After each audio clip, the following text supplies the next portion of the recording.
could try to play, but you're never gonna beat me. Look the other way, what I'm doing ain't easy. Bloody hands stained from the people who deceive me. Muddy hands break through the chains, go free me. Looking for change, looking for pain, pulling a mob, pushing a train. I'll never stop, stick to a lane, pick up the pieces and go rearrange.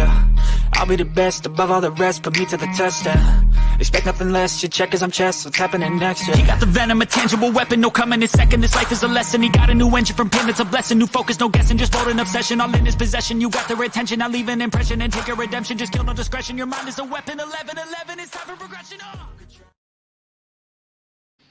G'day everyone and welcome back to Starseeds and Patriots of Down Under. How are you all? I'm Chris, your host, and just want to say thank you for being here with me today. And it's great being here. I'm actually using, finally, properly, my StreamYard service that I'm actually been subscribing to for a little bit since I joined my good friend Robert Earl White. So I'm just getting used to it all. If you see my eyes darting around from side to side, it's because I'm actually getting used to certain things. As you can see here, I've got my banner at the bottom here. So we've got Starseeds and Patriots Down Under. Please, be sure to give us a like, share, and subscribe, and leave a thumbs up if you can, because it helps the algorithms of YouTube to get my videos out there further to a wider audience, and it just it helps the show grow in general. It's also in support of one another in our plights and getting further on our journeys and helping and sharing and supporting one another. So yes, if you can just do that, that'd be great. If you can, leave your comments below. I always welcome comments, and I always try to make my very best of trying to get back to you all as well. I've had some lovely comments lately. I'd also like to say thank you to everyone very much, and also the feedback recently I got from one of my wonderful subscribers letting me know that my microphone wasn't working quite as well. So I went and invested in one of these little bad boys, as you probably saw yesterday. So this is been a very interesting little experience getting used to using StreamYard. So please just bear with me because this is all kind of new. I'm actually really enjoying, because I've actually done some really nice little things to put together for you. Like here's a good one for you that I usually leave to the end of the show, but I'm going to show it to you now because actually it's one thing that we all need to take a little bit more time in doing. Is a little bit of unlearn and discern. Okay, we need to unlearn what we have learned. Look at new subjects, topics, and matter with an open mind and a loving heart, and unlearn what we have learned and use discernment to navigate through all the new information to see what resonates with you. Unlearn and discern. That's my biggest thing that I put up these days, is that, that's the biggest saying that I have, is that you need to unlearn and discern. It's all we can do, But I've got some, here's another one that I'd like to put up for us as well here. Check this out. Yeah, exactly right. May the force, the source, be with us always. So yes, getting used to these sorts of things now. But as I said, I'm getting used to doing certain things with this now, and I've prepared a few slides for today for this actual set of experiences that I had. Well, there's only one in particular in the experiences that I have slides for. The rest is just me speaking, but I have at least some reference photos for you to be able to look at and be able to see for yourselves what I'm referring to. So in saying that, what do you reckon, guys? We get on with it, hey? And thank you once again for for being here. I welcome you all. Thank you. But as I said in my last video, I got out of rehab in 2006, and I basically went back to work, and I was able to live a normal, steady life and being a normal father and a normal uncle and a normal brother, and maintained that and have maintained my cleanliness for 17 years now. And I feel very humbled by my experience in being able to be given the position that I've been given, as much as it has been a tiresome, sometimes lonely road, but it is all worth it. But in saying that, since I got out of rehab and I was actually able to go back to work again, and as they say, drugs and alcohol and immersing yourself into substance abuse of any sort actually leads to numbing the body, the vibration, frequency, mind, and soul. Okay? Spirit especially. Okay? Now, I found that when I got out, the experiences that I had when I was younger, whilst I was especially clean with my ex-wife for those years, and the small experiences that I had, and the ones that I'd had leading up to me being into my adulthood as a child, I found that all of those things had stopped when I was on the drugs. When I got clean, everything started picking up again. Picking up in the sense of more experiences, more dream state, out of body astral, out of body experiences in general, with amazing, amazing beings. So I've prepared that as well. I've actually got a journal that I have here written down of my actual meditations between the years of 2014 onwards, just for a couple of examples that I'm just wanting to share with you today, just so that you can get an idea of what I actually have had an experience of, so to speak. Okay, so here we go.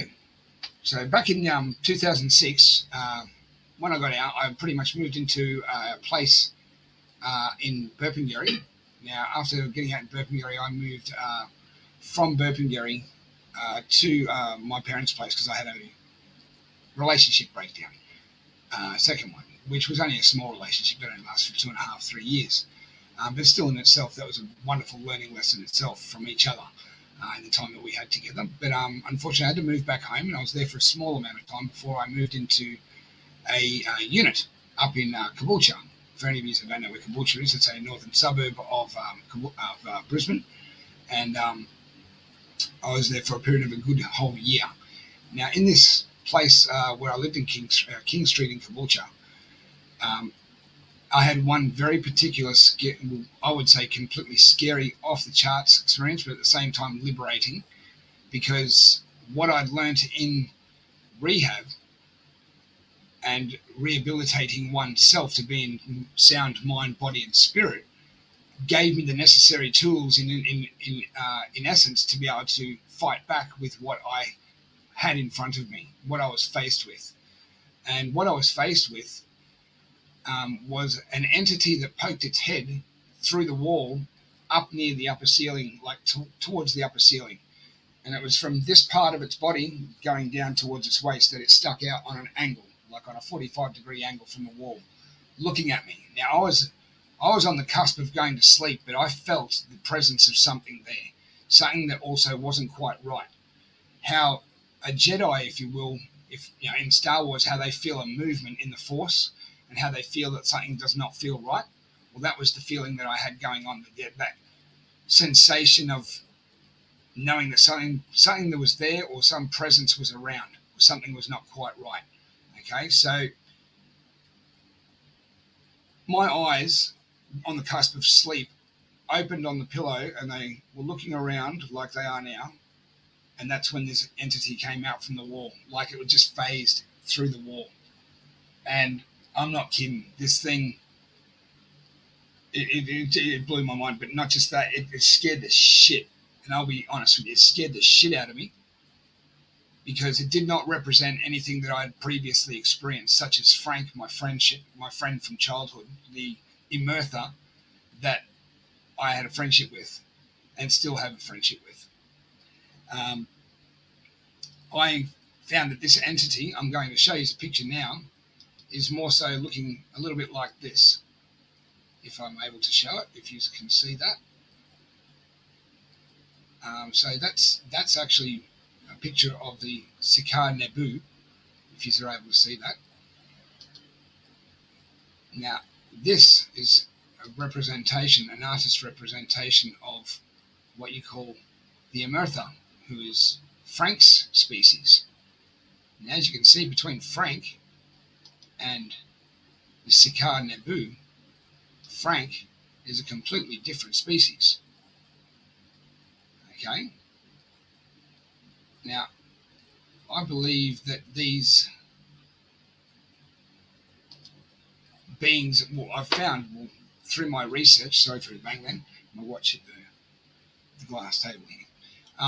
I believe that these beings, especially this SIKAH NEBU, being an entity that is actually a construct that has been made and put together by these very beings here. These are what you call the Alpha Draconian reptilians from Alpha Draconis star system. They are not a nice being. These were revered in Peru as so-called deities or gods, if you will. Okay.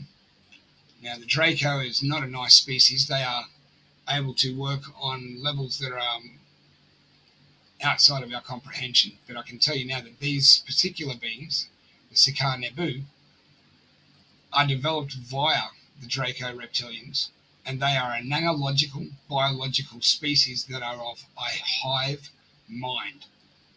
Okay?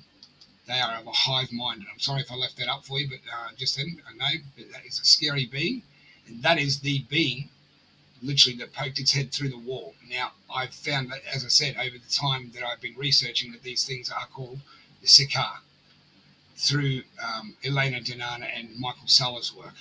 I can now able to put a name to the species that put its head through my wall and tried to scare the shit out of me and tried to gain control over me, but not realizing this thing, obviously, thinking that possibly that I didn't carry enough source spirit still with me from my near-death experience, because with my near-death experience, when you have an exchange of frequency and energy on an astral scale, I found, you carry that back from the etheric into the physical with you, and that has remained with me for a very long time and is still with me to this day. And I found that this being underestimated what I still carried in vibration, frequency, and light from source when I experienced it, from my near-death experience. And when it came through, it did not expect me to react the way I did by jumping bolt upright after my initial shock and saying, I bind you, I rebuke you, and I cast you out now in the name of Jesus, my brother, son of Creator. Now leave this place. You are binded, rebuked, and cast out now. And I kept on saying it over and over and over again. And this thing left a shriek, like it was like bringing holy water to a demon or a vampire. This thing left a shriek. It was not like something that it could not handle the frequency or vibration that was coming from my mouth that I was speaking. These are like weapons that were like knives to this thing's body and frequency. It could not stand being there, and it left. It went straight back through the wall, and I've never seen this thing again. Never seen it again, thank God. But after many, many years of looking and researching about these things, it was only in the last few years. In the last few years, I think it's in the last 2 years especially, I think, that I have had last 3 years, I've learned the name thanks to Elena Danan and Dr. Michael Suller being able to now put a name to this actual species and who they actually represent and what they do. Okay?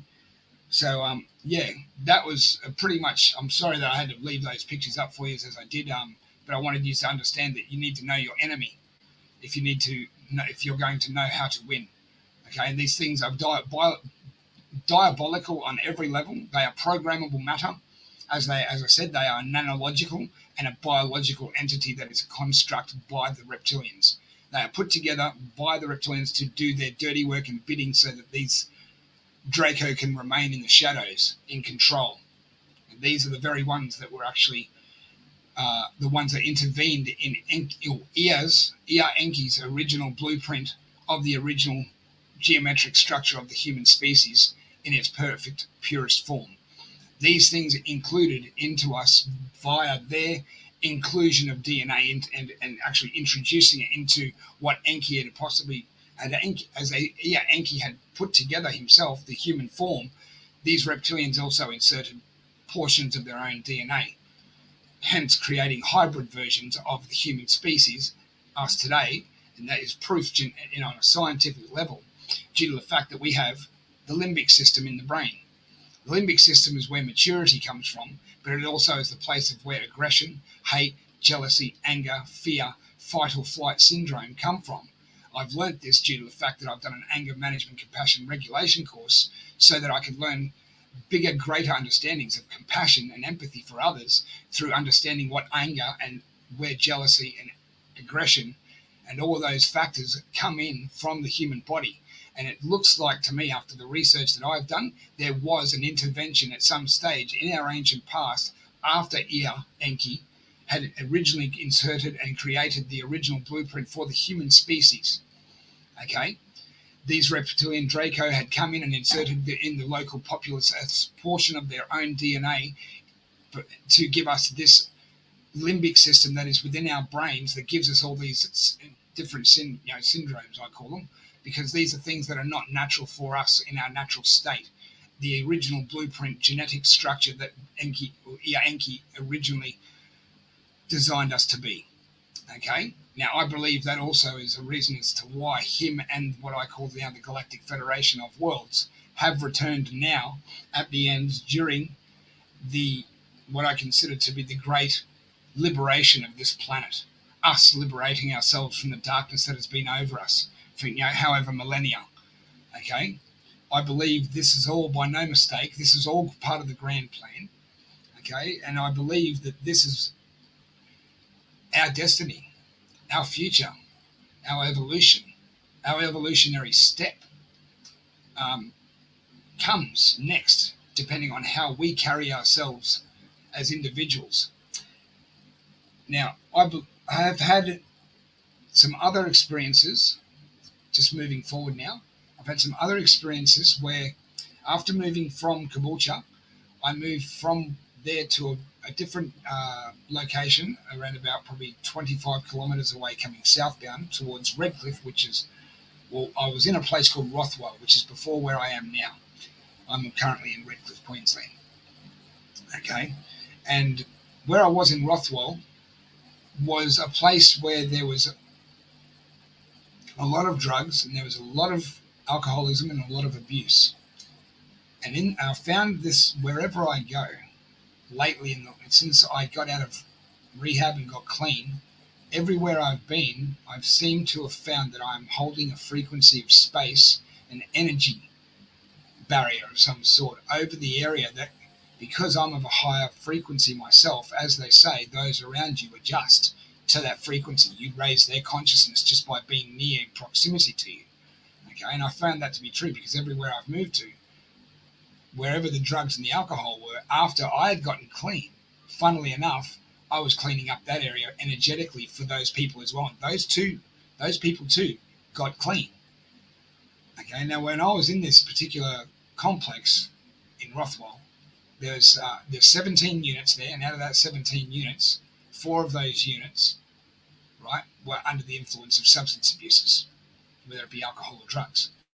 Now, as I said, I've been clean for 17 years this year, and I have maintained that cleanliness. I'm bloody proud of it, okay? I really am. And there's proof in the pudding of that, because being in this complex, in the time that I was there, these people all too got clean, and one of them being my sister's partner today of now 10 years. Okay?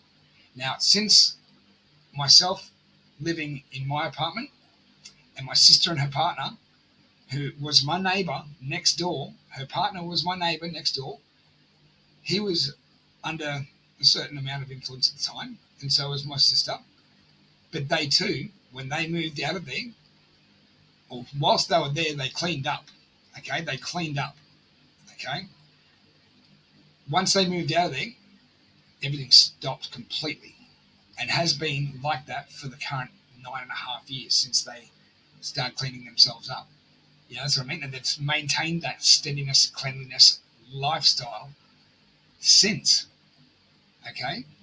Now, here's the proof in the pudding. Since myself, my sister, and her partner, who lived next door to me, moved out of there, 14 of those units out of the 17 are now under the influence of substance abuse. And that saddens me, because all of those people were, are some of the people I used to know. But unfortunately, I had to move on. I was needed elsewhere. As some of us starseeds know, we are needed on an energetic level from place to place to place. We can only, via our contract that we've undertaken, there is only so much that we as souls and starseeds can actually do in one area before Source, if you will, deems it fit for us to move, and universally and synchronistically it just seems to happen. Okay? And I believe that's what happened to me. Now, I was in this area for a reason, for a while. I moved out of there. People got clean. I've moved to now, where I am now. I'm in the most blessed place, I've got to say. I'm in the most quietest neighbourhood. I'm right near a train station, which is perfect because it gets me anywhere I want. I don't have to use my own transport of any sort. But I moved into a place where there was no drugs, where there is no alcohol, isms. The isms are always something that gets us. Okay, there is no abuse of any sort verbally towards anyone in this complex. We actually all work together, especially when we had the storms and the floods recently in the last year. Everyone got out there and helped each other, supporting one another, worried for each other, supporting and loving and caring, having empathy, compassion, having that connection with your neighbour like we used to in the 40s and 50s. Knowing full well, like some of my neighbours here, they go out with their garage full of well open. I'm not saying that to advertise, I'm saying that these people actually trust their neighbours as such to know full well that we are not the type that would enter their premises. We have that mentality and that trust and that rapport and love for another that we wouldn't risk violating the friendship that we've created with one another.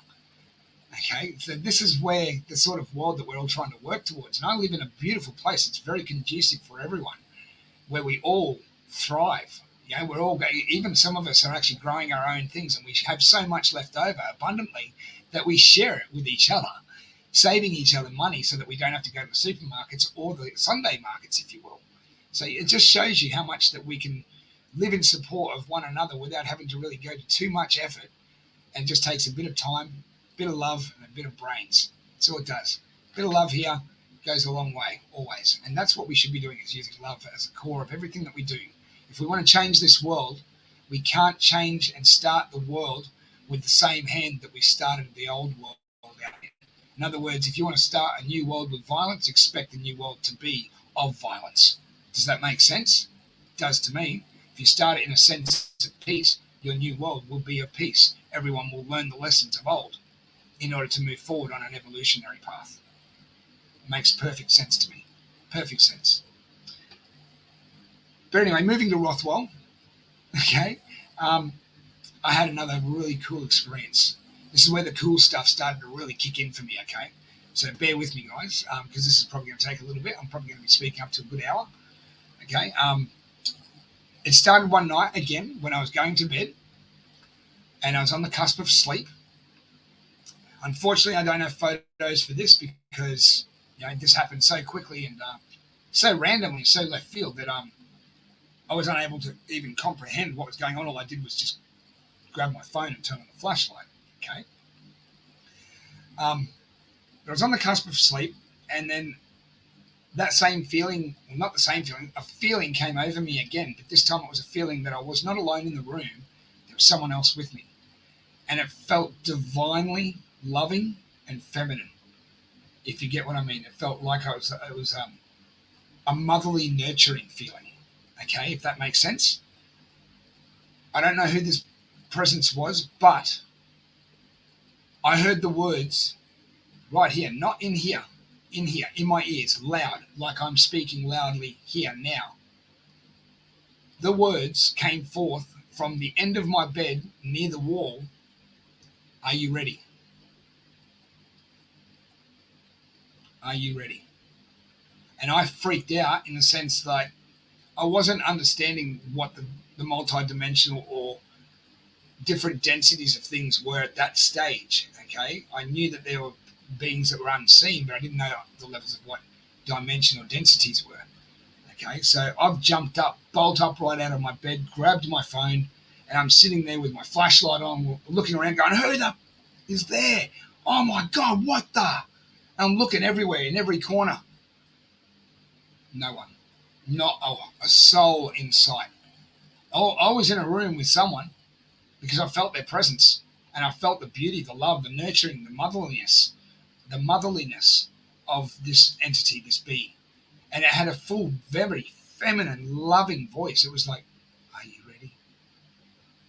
So soft spoken and calming.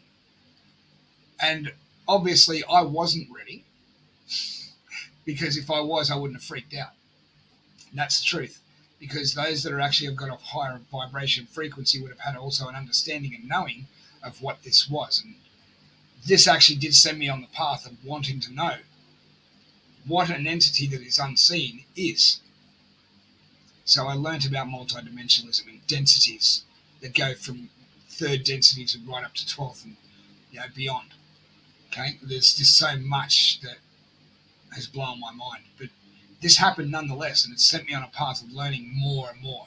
As I say, another one that I've got: the more I learn, the less I have known. That's a really good saying to go by, because it leaves you with an open mind to new subjects, new topic, and new matter that you can incorporate within yourself, that you resonate with, and helps you move forward by looking for that research and that information so that you can. So, yes, this entity, this loving, nurturing, motherly sense was in my room. I heard her say, "Are you ready?" In such a small, soft-spoken, calm voice. I freaked out. I wasn't obviously ready. It's taken me, since then, it's been nearly 7 or 8 years since that actually happened. This was, it's actually back in 2000, and what's it now, 2022. This is around about 2015. So 7 years ago. 7 years ago this happened. So, it's been quite a few years, and obviously I'm at a position where I now have an understanding, whereas if that was to happen again, I can guarantee you that I would not be so quick to freak out as such. I'd be like, yes, I am. I'm ready to know now. Please allow yourself to be shown. Come forth. Hopefully they might drop down in frequency enough that I've raised up enough that they can meet me halfway, because that's what this is about. They will not allow themselves to be seen or shown down in our density or frequency, so to speak, because they vibrate at a higher frequency. That's why they remain unseen. They actually operate and live outside of our colour spectrum.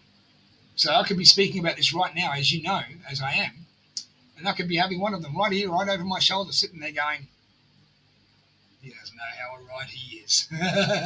That's how much they are here with us constantly. Okay? And I believe that these beings are also past family members. They could be a higher self. It could be a future self of you. It could be your star family. It could be a multitude of different things. A multi-dimensional version of you from the future or past. Who knows?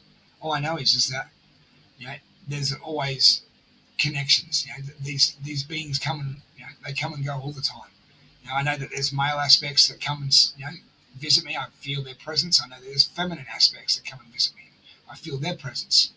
I've been able to learn how to tell between when my grandmothers, both of them, when each of them are able to enter the room, I distinguishingly know which entity is which when they come in now, being in tune. That's the best part, is that I can actually, Nana Dale? Wow. Thank you. Thank you for coming. I am honoured by your presence, But because I'm still doing work on myself, unfortunately, she can't allow herself to be seen. All my nanas have it. Okay, so in time. But I had other experiences as well whilst living in Rothwell. I moved into what I would say in 2015 or 2014, I started doing meditations. Started to gain a little different aspect because I was starting to learn a little bit of information from Ram Dass. Blessed is he, and rest in peace, buddy.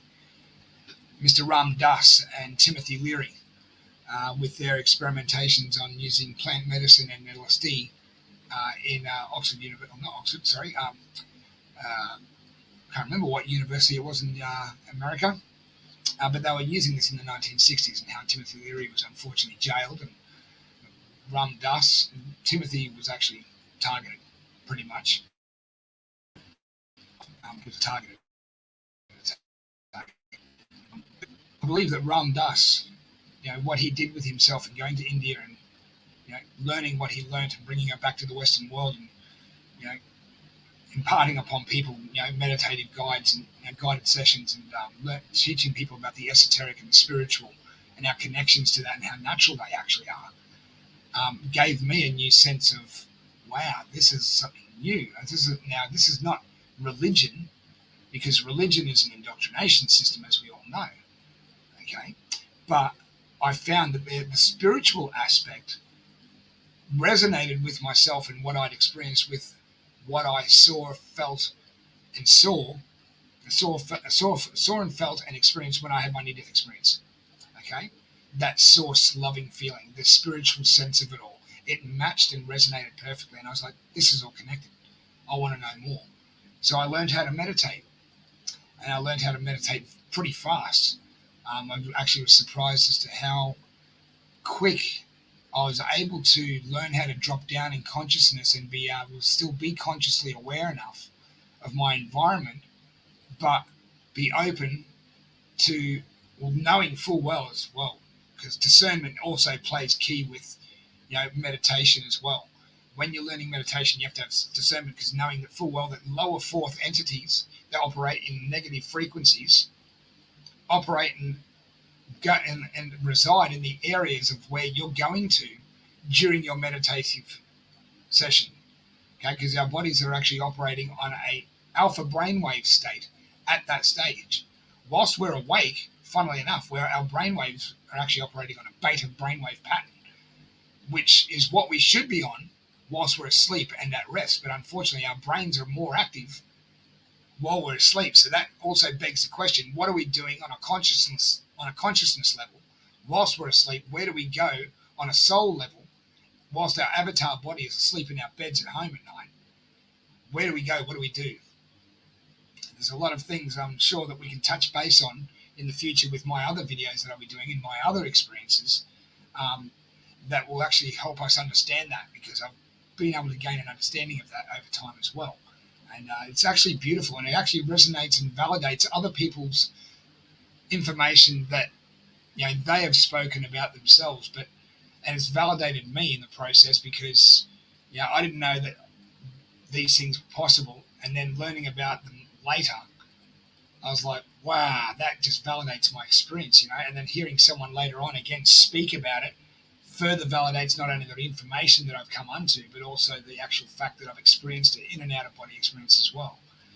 And a lot of you starseeds, I know, they're probably also experiencing the same things, such as learning to fly in your Merkaba.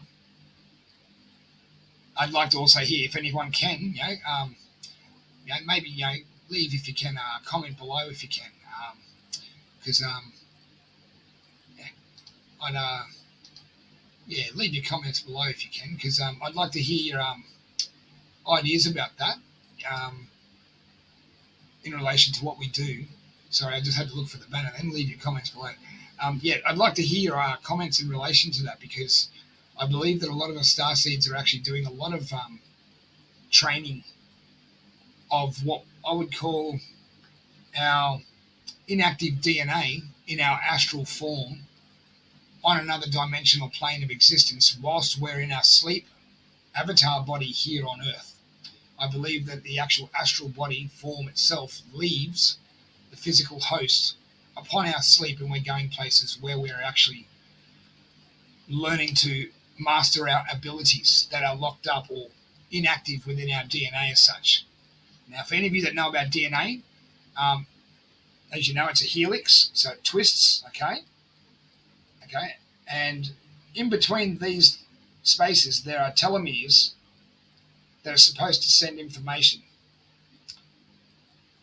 Okay, and on the end of these things, there are telomeres, okay, that send information back and forth between the neurons and all of our DNA to actually activate our gifts. Now, in between these things, there are codons that actually, that's what I meant to say before, are codons that are actually blocking the telomeres from sending that information directly to our DNA and actually activating that.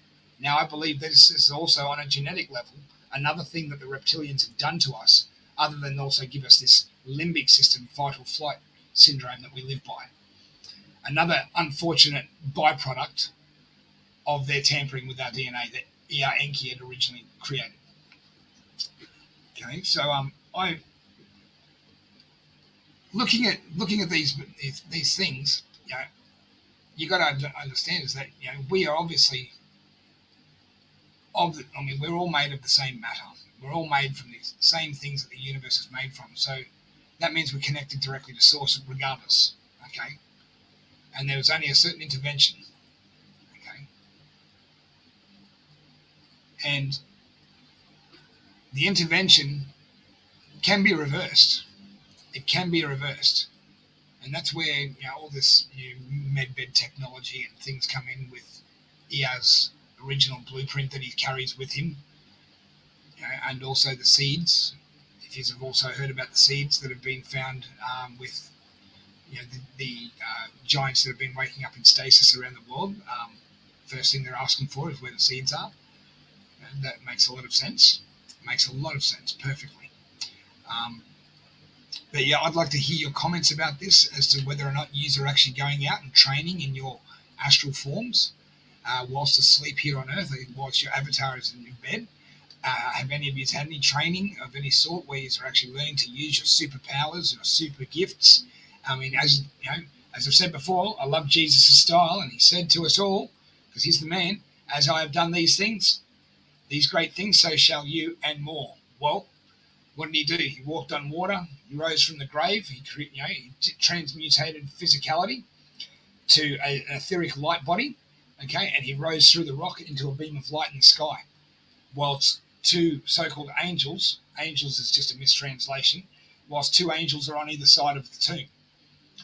Angels, if any of you don't know, angel is just a word that means messenger. If you go to the Greek language, it means angelos, intermediary or messenger. Okay, and if you go to Hebrew, the word is malach. Okay, malach means one who brings the word. What is one who brings the word? A messenger. Okay, so the word angel is a mistranslation itself. Okay, it's just a word that we've used to basically give these so-called beautiful etheric beings that we know of, that are here now, a case of having wings and making them all dainty for Christmas, etc. It's BS as far as I'm concerned. These beings have abilities that are beyond our comprehension. And we, unfortunately, at the time, because we were primitive to a degree after the last floods, and before that, we worship these beings as deities and gods, when in fact they're actually no different to us to a degree. They've just got active DNA in every way. And as I said, as Jesus said, as I've done these great things, so shall you, and more. And these are the things that we are going to be given and imparted upon us when this activations of us and our evolutionary step leaps forward. But I also have a feeling deep down inside, knowing within me, that because of the poisoning that we've also received over time through food, drink, water, air, everything that we've been exposed to over time, our bodies, I don't think, because you look at the old days, we used to live 957 years or more. Some of these ancient Sumerian kings list, some of these people lived more than 3,000, 5,000 years, some of them lived 32,000 years. I mean, how is that possible? Okay, it's one of those things you need to constantly ask yourself. But I believe that we have lost to a degree, a certain amount of the ability to make the necessary consciousness leap up here on a spiritual scale because of those poisons and nanotech that we've all been exposed to, and even the jibber jabberoo, the nasty toxin. I believe that's all part of their plan to stop that, because they absolutely fear what is coming. They absolutely are in fearfulness of what is to come, and they use the Bible, an indoctrination system of control, in order to keep the masses in fear of what's coming from the sky. Because it says it in Revelations right there. Okay, it says it right there. The grand armies of the heavens shall return at the end of days. Well, you got to understand, these texts have been taken from much earlier texts from history and rewritten and rewritten and rewritten, and until the point where Emperor Constantine rewrote the new version of the Bible and left out so much, including the 39 books of Enoch, which tells of a time when Ea was here on earth and walked with walked with Enoch. Enoch is the grandfather of Methuselah. Methuselah was the grandfather of Noah. Now, I'm not a religious man, but I do believe in the texts that were written from, okay, which are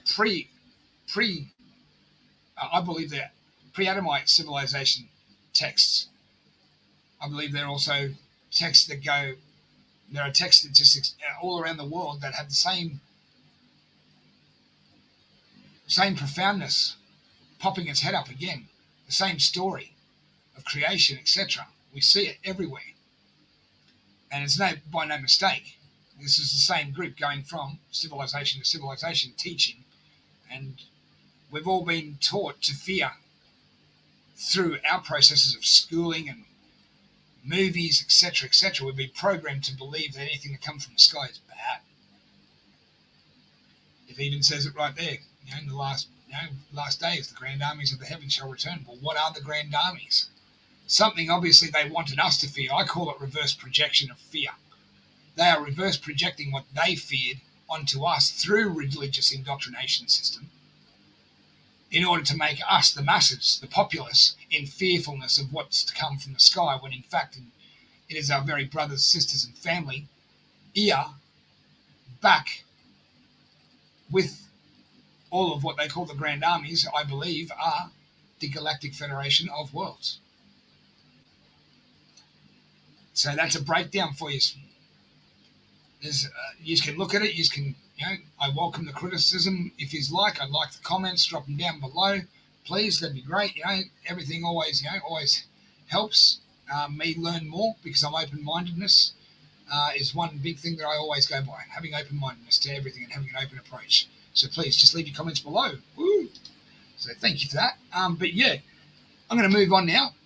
Now those experiences that I had in Rothwell, they were just the start. Okay, now I'm going to go on to quickly a journal of my meditations.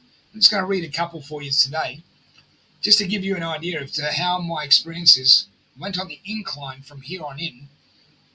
Sorry, I got a dry lip this morning. I don't know why. It's actually annoying the crap out of me. Sorry about that. But how my meditations took an incline turn to allowing me to experience things that actually really freed me, which led me to new doors that needed keys. And I found those keys that opened those doors that led to new doors that had new keys to be found. But along the way, they just all seemed to drop into my lap like breadcrumbs. I moved from lily pad to lily pad with the information and moved forward. And it's been great, because having no outside sources to sit there and distract me has led me to learn what my personal discernment is without outside interference or someone distracting me. I've had only a kitty cat, my Gizmo, who passed on, God bless his little soul, last year in October. I left it a year and I've now got a new kitty cat. But that's all I've had. I've had the kids move on a few years ago now. I've had the cats for the last few years. They've been my boy. He has been, and he moved on, unfortunately. He left me last year to now move forward on this next stage, because really at the end of the day, my cat had a soul contract as well. There's only so much my cat can do for me, with me. Old Gizmo had a mission. He had other missions to do when he fulfilled his contract on a soul level here.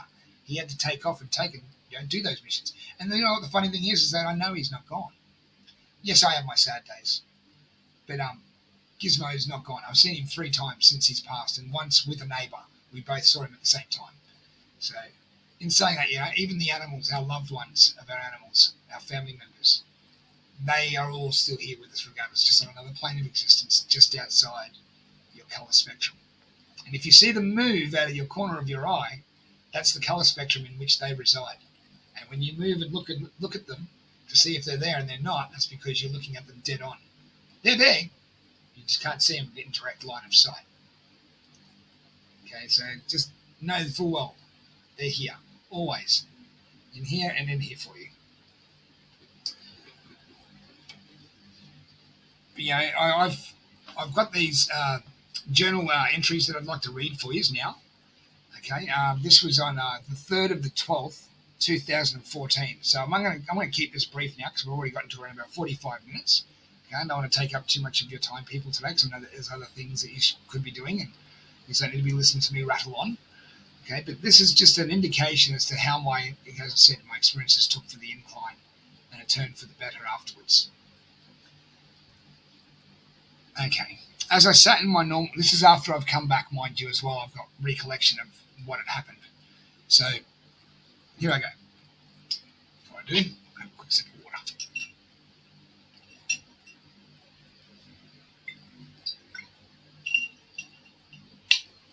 There we go. Lubricate. Oh, that didn't sound quite right. Okay. As I sat in my normal relaxing position, I began to breathe steadily and calmly. I started to see eminent colours starting to fill my eyelids. The colours became more vibrant and radiant, moving in all directions. Then those colours exploded everywhere in all directions. Spiritual fire was surrounding me, like the cylindrical centre of a Torah, and I was at the centre of it. There I saw myself, what looked like a massive cocoon, floating in the middle. All of a sudden, cracks appeared in it quickly, and light became eminent from the inside out. Sorry, from the inside out. Sorry, just lost my space. And quickly the cocoon transformed into the most beautiful butterfly I'd ever seen, massive in size, with awe-inspiring technicolored wings, emanating beautiful light in all directions also. Instantly, I was thrust upwards as this butterfly through the top of this toroidal energy that I was enveloped in. Once I went through the top of it, I felt myself floating through space with no time or any sense of it.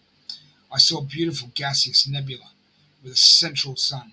As I moved through it and came closer, I could see 5 planets rotating around a central sun, moving closer to one of the planets. I saw the curvature of this planet, and as I descended, I could now see the sky and the surface with lush green fields that were everywhere, topped off with assorted colours of flowers. I saw massive crystal cities that towered high into the sky. I stopped and floated there for a minute, and I was in absolute awe of what I was experiencing. Then out of the blue, and as quickly as this all happened, I was in reverse and was quickly thrown back into my body. It all happened so fast that when I became conscious back into my body, and my mind was also when I became conscious, my body and mind were in a state of slight shock as a result of my unexpected experience that I'd never had happen before. But those tears that I had streaming down my face from the shock had been quickly replaced to joy in a heartbeat, with peace and joy and unconditional love. My body was trembling like I'd just made love to a partner, but without one. Wow, it was a powerful vision of transformation and instant travel without moving. What an experience. Now, that was that particular meditation. Now, I'll just give you a basic breakdown of that, because I do believe that what happened there, or what I saw, was metaphor. Because everything, to a degree, is shown to us exactly how we're supposed to see it. But there is always a metaphor involved. Now, what I believe, as I said in my journal there, is that I was seeing a transformation of one stage of matter to another stage of matter, from cocoon-like state, which is the chrysalis, creates metamorphosis, change, into the light cracking. Funnily enough, light coming out of a cocoon, that doesn't happen normally. Okay, we know how caterpillars turn into butterflies. I find that was metaphoric as well, is that the cracks were appearing, that the light that's within wants to break through, and change will happen regardless. And change did happen. And when it did, it burst forth in such a way that radiant light was coming from these energetic wings that were behind me in every direction. And I was in a torus field of beautiful energy, and I was in the center of that donut. Okay, and I believe that when I was thrust up out of that, I was in a realm where it was possibly just time and space, where I was just looking at space around me. I was just free. I'd freed myself for the first time. But I lost concentration. I enjoyed what I was seeing. I was loving what I was seeing. I do not know what I was seeing, where it was. I would love to see that place again because I've never experienced it since. But I believe the reasons why I was thrust so fast back into my body, which was a different thrusting feeling to me being put consciously back into my body as a conscious entity in astral form. It was a different feeling to what happened with the OBE being slammed back into the couch when I went through that tunnel of light in Cairns. It's different to being thrust back into my body after my NDE. It was a totally different feeling. Okay? And I feel that what that was a complete gift of letting me know that what you're about to undertake in the next few years is a portion of transformation from one state of matter to another in raising your vibration and frequency. And that the butterfly represented the change. That's all it really represented on a metaphoric level. And that I was the butterfly.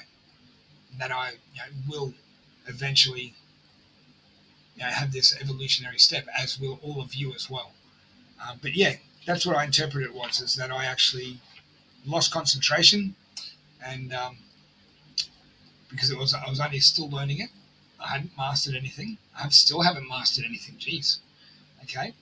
But I'm still learning, and the fact is that this was given to me. This was a gift, and I can't deny myself that gift because I've got a clear picture in my head of what it looks like.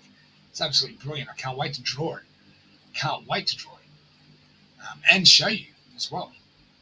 But anyway, moving on. This is our 16th of the 1st, 2015. As I said, the first one here, my meditation guide, was 2nd of the 12th, 2014. Okay. This meditation, as I said, 16th of the 1st, 2015. And I was with my daughter when this happened. Now, this isn't a meditation. Myself and my daughter went for a walk to go get a slushy, of all things. Now, whilst I'm going to go straight into it, okay, so you can just enjoy it. Whilst walking with my daughter tonight, we observed in the western sky an object that was pulsating with lights, but in a stationary position. I looked for conventional navigation lights found on all aircraft fuselages, but there were none. It takes Shaylee and myself roughly 5 to 7 minutes to walk to the Caltex service station to get ourselves a slushy. And in the time that it takes us to walk there, it was still in the same spot on the horizon. As we arrived at the servo, we decided to stop and just take 5 minutes to observe what it was. It moved slightly up and down and from side to side, as if like hovering in midair. It did this a couple of times. I wish I had a pair of high-powered binoculars at the time to see it better, but unfortunately did not. And I did not have my phone. As we stood there, it moved and pulsed more. We went inside to get our slushies. We came back around about 5 minutes later and stood where we were previously. It was still there in the sky, still hovering the same as it was before. Suddenly, out of the southwestern sky, moving very quickly, was a line of red lights. It looked like it was heading for the stationary object. It was definitely moving faster than normal aircraft, and the reason why I say this is it covered from point to point in the sky in excess of 200 to 300 kilometers in a matter of a second or two. The second reason why I say this is the line of red lights flew in on a 45-degree angle. This was flying in like that on an angle. And this is the line in which the red lights run. You'd think it'd be along a horizontal axis, not a slightly angled vertical axis. But this was a V-shaped object traveling on a 45-degree angle. And the lights were on the 45. And they were red. Okay? Flew in on a 45-degree angle. As it moved across into the middle of our line of sight, it had a sequence start up with the red lights. So at first the lights were stationary, they were just on, and then the lights started flashing and pulsating. Okay? They were moving like a nightclub light, like nightclub lights do on a chaser. It's a pretty good way of explaining it. As it came closer to the other object, it slowed down for a moment and then it proceeded to speed up. It moved so quickly that we could not track it and it was totally gone, as the other object still remained stationary in the air. By the time we got home, I went to go get my phone and come back out, this object had gone. Typical, isn't it? Typical. But that was from an entry on the 16th of the 1st, as you can see. 16th of the 1st. So that's my daughter's poem. 16th of the 1st right there. And so this is a true account that I'd had. This has been written in my book for the last 7 years. 7 years I've had this just sitting here waiting for some reason. I'm glad that I've now got it because I can now refer back to it because there's always a good reason as to why we do these things. Always a good reason why we do these things. We can come back and refer to these things later and see how much we can refer to it and relate to it, and also bring this information forth for others as well, because other people might have also experienced a very similar form of aircraft. For all I know, it might have been the stationary one, might have been a drone, for all I know, or a military aircraft, or a possible police drone of some sort. I don't know, but all I know is what I saw with this particular aircraft that I could not identify, because I have mentioned before that I love my aircraft. In some of my posts on Facebook, people that know me, that are subscribers, just know me enough to know that I love my aircraft, and I've been a model builder most of my life.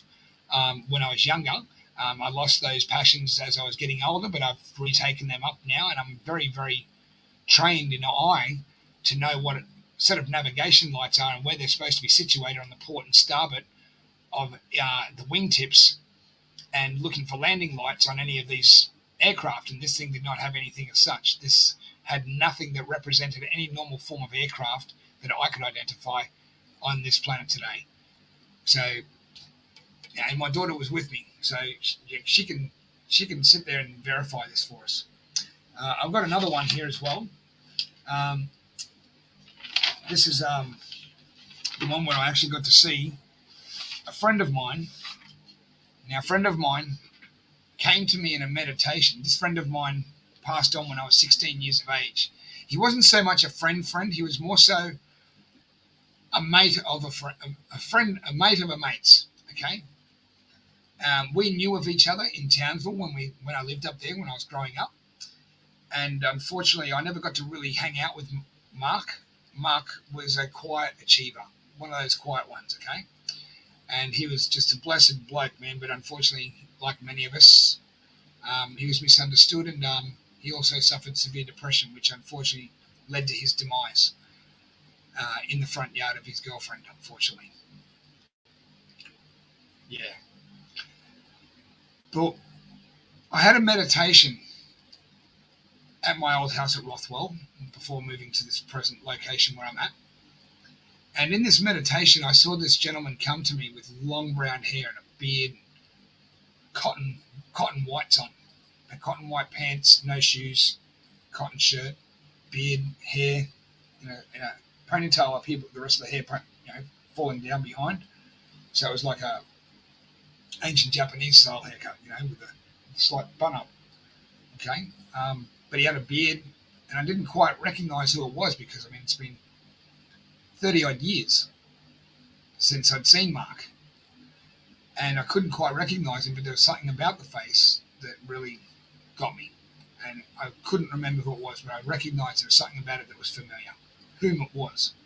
So this is the meditation that I came back and wrote about, and surprisingly enough, whilst I was writing about it, when I had come back from this meditation, I could hear Mark. I didn't know it was Mark at the time when I saw him in my meditation, but it wasn't until I heard the voice when I came back in my ear, auditorily, that I put the voice to whom I saw in this meditation. I realised, that's Mark. Wow. Like, why me? So I'll get to that. I'm going to read you all out this. This is quite a cool experience because I felt honoured from this.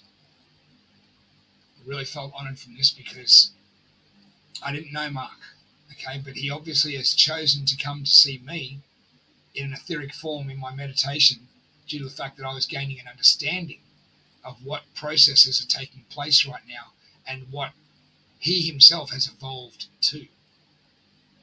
Okay? So here we go. Hope you enjoy. This morning I sat down again in my morning session for meditation, and while sitting up in my normal meditative position, I had an overwhelming feeling come over me that I should lay down this time. because normally I sit up.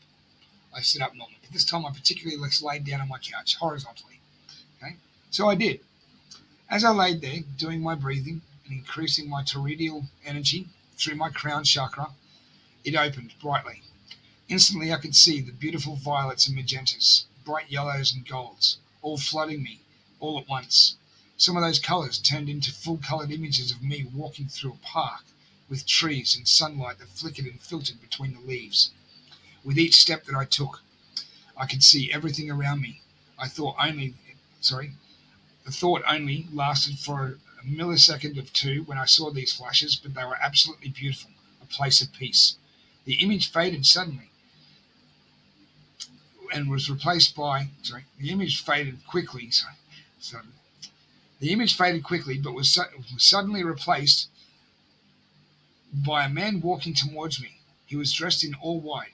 His hair was long and up in a bun with a ponytail and the rest hanging down behind him, wavy. And he had a beard also.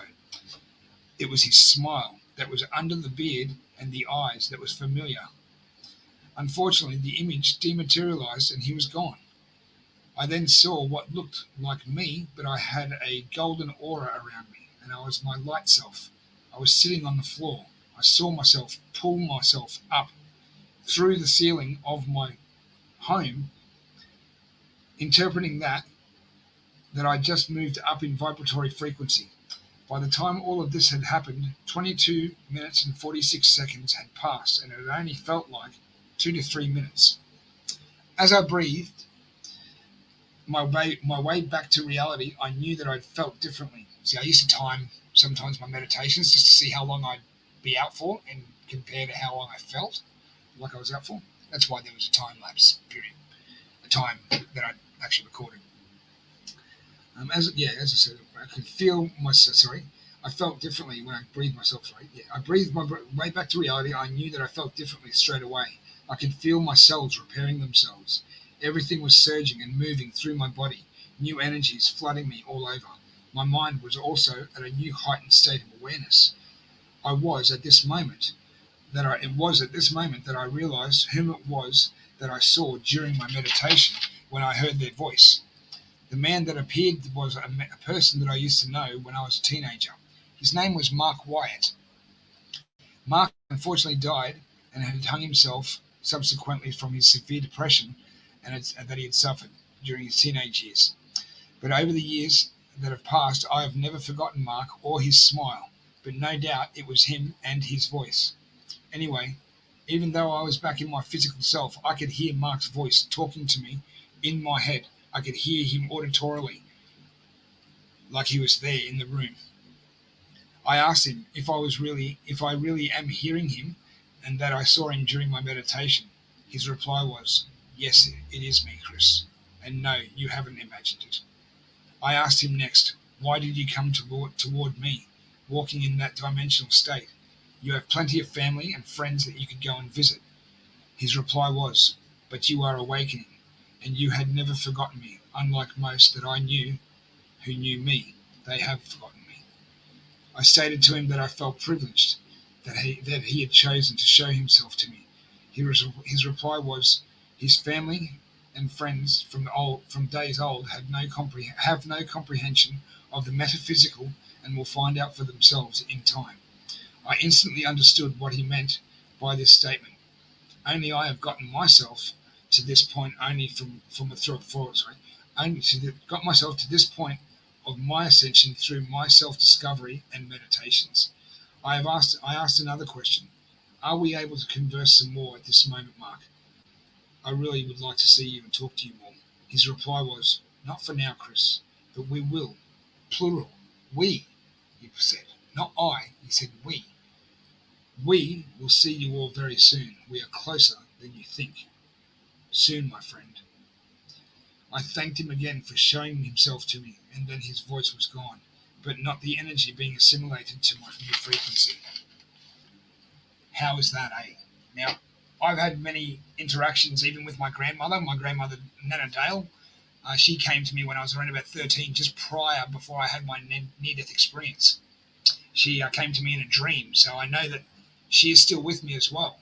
And that's something that I hold very dear. So knowing that I've seen her and then having this experience with Mark, I do dearly believe that it was real and that he actually did speak to me and that I was privileged and honoured by his presence, knowing that I'd obviously done a certain amount of work on myself to obviously have him come to me and be able to speak to me. He wasn't allowed to be seen. We also know that goes via the first protocol of upstairs, that there's no actual interaction as such, um, unless you're Elena, of course, or JP. But yeah, I believe that this was something that was real. It was meant for me and me only, and I do believe his statement that in time his family and friends that have forgotten him not forgotten him, forgotten the hurt that had left them. They've moved forward as we do with life. They too will in time find out what the metaphysical is and what it all is and how it represents and what he has changed and evolved into as such, and they will have that connection with him again. But I'm just hoping, that I get that opportunity to see Mark again and just experience him and his voice and be able to converse possibly a little bit more with him and learn a little bit more. But at this stage, I highly doubt it. I think we're only blessed to have like one-offs like that, which are tidbits to a degree that keep us going as well. Because every little experience expands upon our own knowledge base and consciousness as well, and wisdom that we can impart upon others to help them on their journeys. So, yeah, thanks, Mark, for being with me 7 years ago and showing me yourself in a meditation. And thank you for letting me hear you and ask just those questions that I was able to ask. Because I know that I'm speaking to all of you, and you hear me speaking to someone that's not here physically, but I believe he is here still, just like anyone else. I believe he's still here. Energy is merely just transformed. The physical can be transmutated from one state of matter to another, or if we die, the soul leaves the body, the avatar, the husk decays, but the soul lives on eternally. It's made from Source. We are part of Source. It's a never-ending story. That's the beauty of it all. So, yeah, I just wanted to share those experiences with you today, and I'm glad that I've been able to do so, and I'm thankful for just all of you being here in presence with me. Just to touch quickly base before I go, I just want to let you know, please give us a like, share, and subscribe. Give us a thumbs up again if you can. Remember to help the algorithms with YouTube, get my videos out there and reach a wider audience and supporting one another. That's all we can do. And please leave your comments below. I'd love to hear anything that you've got to say, because I'm always open to criticisms or new information, and always expanding and opening my mind to new information that I can incorporate with myself that can eventually help others. Because that's all we can do. It's expand upon what we know and help others with that in support. Okay, but that's me, mate. This is almost a wrap. I'm going to leave you with one more thing before I go. I want to read just one thing that I got as just a prayer of energetic protection and love for yourselves and for those around you. So if you just spare me one more moment of your time and do me the honor of allowing me to read this one thing to you. In all that I am, in the name of the divine soul presence that I am, in the name of all ascended beings of light, in the name of the Galactic Federation and Confederation, in the name of the Galactic Center of Creation, I decree and command to cancel and nullify all of my past, present, and future contracts that are of negative energy and agreements that have been made with any part of my being and the dark forces. All these contracts and agreements and all their consequences are now completely erased from my reality and in this timeline and all others. I am now free of all the karma and energy that is attached to it of my whole being, and it is now erased. I am now free to be a sovereign being of light from now until the end of eternity. So be it, and so it is, in light. Thank you very much, everyone. And I'm grateful to all of you just being here with me on my journey and sharing with all of you, because the future's a bright and beautiful one. And I hope that you are all with all here, because all we have is nothing to fear from here on in. We've got nothing but love to come our way, and a beautiful future of abundance and prosperity and joy and peace. But it's all about changing up here and doing everything from here with love and being in support. So in saying that, thank you again for joining me, everyone. Starseeds and Patriots of Down Under, I'm so blessed to have you all. Until next time, unlearn and discern. Okay, take care until then. Love you all.